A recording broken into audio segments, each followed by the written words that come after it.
আসসালামু আলাইকুম বন্ধুরা, সকলে কেমন আছেন? আশা করি সকলে ভালো আছেন। আমি আল্লাহর রহমতে আপনাদের দোয়ায় আপনাদের ভালোবাসায় ইনশাল্লাহ ভালো আছি।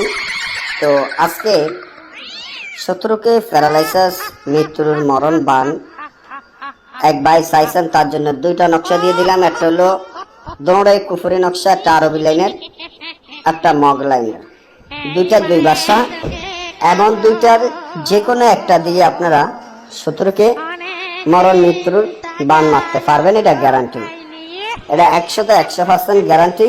তো কিভাবে করবেন আর কিভাবে শত্রুকে মরণ মৃত্যুর বান মারবেন সেটা আমি আপনাদেরকে বলে দিচ্ছি। যদি ধরেন আপনার শত্রু থাকে আর এই শত্রুর জন্য যদি আপনি উজাইতে না পারেন, শত্রু আপনার দিনের দিন ক্ষতি করতে থাকে, দৈনিক ক্ষতি করে, এই শত্রুকে আপনি কিভাবে চেষ্টা করবেন, কিভাবে শত্রুকে মৃত্যুর বান মারবেন, কিভাবে প্যারালাইসিস বান মারবেন, কিভাবে তাকে বিছানায় ফেলে রাখবেন, তার জন্যই আজকে দুইটা কুফরি নকশা দিয়ে দিলাম। যে যেটা দিয়ে করবেন আমি আশা করি যে 100% গ্যারান্টি আপনাদের কাজ সফলতা হবে। শত্রুকে যখন মৃত্যুর বান মারবেন, প্যারালাইসিস বান মারবেন, তখনই আপনারা কি করণীয় বা কি করলে আপনার